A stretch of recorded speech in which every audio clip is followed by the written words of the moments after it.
Shalom, jumpa lagi di channel Klavos Sukacita. Saat ini saya berada di Hotel Swiss Bell Sorong. Dari tempat ini saya akan membagi kebenaran firman Tuhan untuk Bapak Ibu Saudara, pemirsa Klavos Sukacita di mana saja berada. Baik, kebenaran firman Tuhan yang hendak kita renungkan di hari ini terambil dari kitab Kudus Perjanjian Baru, yakni kitab Roma pasal 6. Kita akan baca pada ayat 4 hingga ayatnya yang ke-9.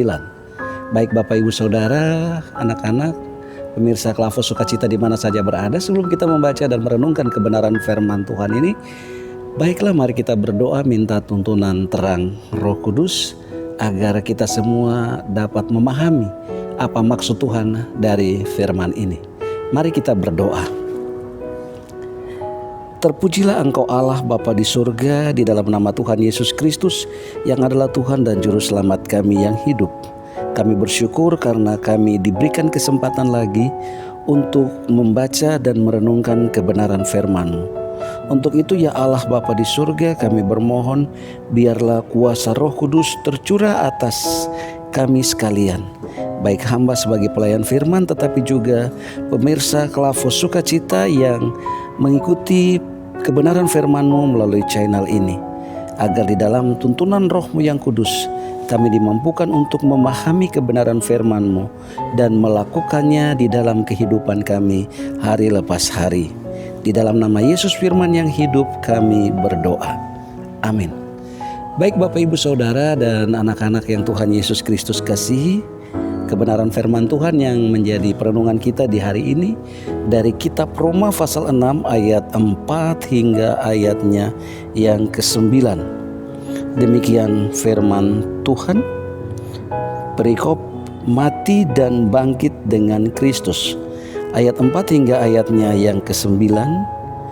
Dengan demikian kita telah dikuburkan bersama-sama dengan Dia oleh baptisan dalam kematian, supaya sama seperti Kristus telah dibangkitkan dari antara orang mati oleh kemuliaan Bapa, demikian juga kita akan hidup dalam hidup yang baru.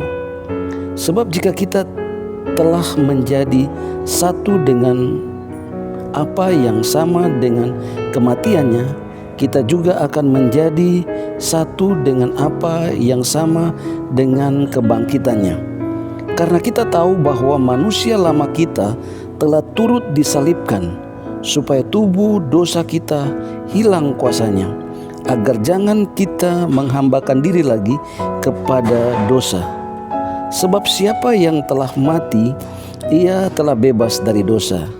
Jadi jika kita telah mati dengan Kristus, kita percaya bahwa kita akan hidup juga dengan Dia. Karena kita tahu bahwa Kristus sesudah Ia bangkit dari antara orang mati, tidak mati lagi. Maut tidak berkuasa lagi atas Dia. Haleluya Bapak Ibu Saudara, puji Tuhan. Dari bagian firman Tuhan ini menjadi tema perenungan kita di hari ini, yaitu hidup karena salib Kristus. Hidup karena salib Kristus. Bapak Ibu Saudara, anak-anak sekalian, pemirsa Klavos Sukacita di mana saja berada, dari perikop pembacaan kita ini, menurut Rasul Paulus, bahwa semua orang, baik orang Yahudi maupun orang yang bukan Yahudi, telah jatuh ke dalam dosa. Nah, melalui pemberontakan yang dilakukan oleh manusia kepada Allah. Dan akibat dari dosa itu, manusia berada di bawah penghukuman Allah. Itu bisa kita lihat dalam Roma 6 ayat 23. Nah, akan tetapi Allah sungguh mengasihi manusia dan bersedia berdamai dengan manusia di dalam karya pengampunannya, sehingga Allah mengutus Yesus Kristus datang ke dunia untuk menderita mati di salib, bahkan melalui kematian dan kebangkitan Kristus secara nyata, berarti kita mengalami pengalaman yang serupa, yakni mati dan bangkit bersama dengan Kristus. Nah, Bapak, Ibu, Saudara, dan anak-anak yang Tuhan Yesus Kristus kasihi, sebagai sarana untuk mempersekutukan kita dengan Kristus, oleh sebab itu maka kematian dan kebangkitan Kristus memberi suatu konsekuensi untuk kita, yakni mati terhadap dosa kita. Artinya apa, Bapak, Ibu, Saudara? Bahwa melalui penderitaan Yesus Kristus yang mati di kayu salib, berarti dan dikuburkan, berarti bahwa dosa kita telah dikuburkan bersama-sama dengan kematian Kristus. Artinya di sini kita dituntut, Bapak, Ibu, Saudara, anak-anak, dan saya, bahwa kita dituntut untuk meninggalkan kehidupan lama kita, yakni hidup di dalam dosa. Nah, dengan jangan lagi membiarkan diri kita dikuasai oleh dosa atau diperbudak oleh dosa. Nah, kita sama-sama telah melewati proses di dalam minggu-minggu sengsara. Terus kita ada dalam Minggu Palem, kita telah ada dalam Rabu Abu, Kamis Putih, dan seterusnya Jumat Agung, dan peristiwa Paskah, yakni kebangkitan Yesus. Nah, dari momen-momen ini, Bapak, Ibu, Saudara, dan saya, sebenarnya kita tidak hanya melihat itu sebagai seremonial saja atau kebiasaan-kebiasaan dalam tradisi gereja. Tapi melalui proses ini, Bapak, Ibu, Saudara, anak-anak, dan saya, bagaimana kita belajar untuk mengambil hikmah dari semua proses yang ada. Bahwa sesungguhnya kita melihat betapa baiknya Allah kepada kita. Betapa Allah begitu mengasihi kita, sehingga melalui Yesus Kristus yang telah menderita dan mati di salib. Nah, dengan demikian melalui peristiwa salib, peristiwa ini sebenarnya salib itu bukan Kristus, tetapi kita, karena kitalah yang berbuat dosa.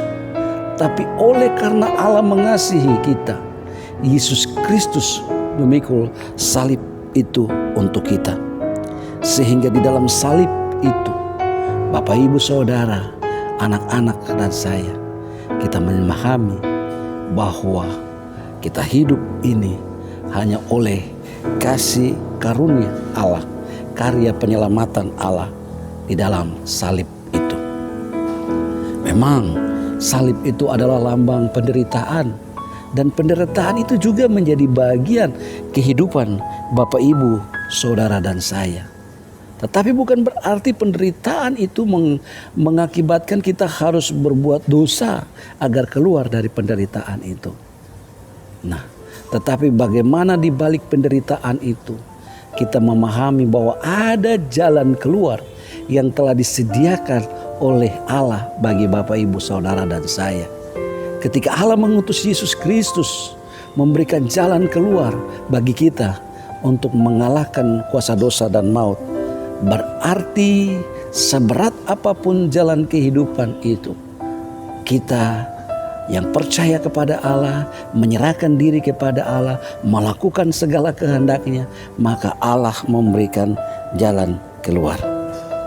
Sehingga Bapak, Ibu, Saudara, dan saya sebagai orang-orang percaya, melalui salib Kristus, kita diingatkan untuk tetap setia, untuk tetap taat, sebagaimana Kristus taat sampai mati di kayu salib. Tuhan Yesus memberkati kita. dengan firman-Nya. Mari kita berdoa. Kami bersyukur kepadamu ya Allah, Bapa di surga. Oleh karena salib-Mu, kami dapat hidup. Dan kami berterima kasih Tuhan. Di dalam salib itu, kami boleh mengalami karya agung Tuhan, yaitu kami dibebaskan dari dosa. Terima kasih Bapa di surga. Biarlah lewat pengampunan yang diberikan oleh Yesus Kristus, kami diingatkan untuk tidak berbuat dosa lagi, tetapi hidup di dalam kasih karunia Allah. Terima kasih Bapa di surga, Engkau memberkati semua pendengar Klavos Sukacita di mana saja berada yang mengikuti firman-Mu melalui channel ini. Terima kasih juga Engkau memberkati manajemen Hotel Swissbel Sorong di dalam seluruh tugas dan tanggung jawab mereka, sehingga hotel ini juga menjadi berkat untuk hormat dan kemuliaan Tuhan di kota Sorong tetapi juga di tanah Papua. Terima kasih ya Allah, semua tim dan juga pelayan di channel Klavos Sukacita ini dalam tugas pekabaran Injil. Baiklah Tuhan, Engkau memberkati. Ampunkanlah pelbagai salah dan dosa kami ya Allah. Hanya di dalam nama Yesus Allah Tuhan kami yang hidup, kami berdoa. Amin. Shalom. Tuhan Yesus memberkati kita sekalian.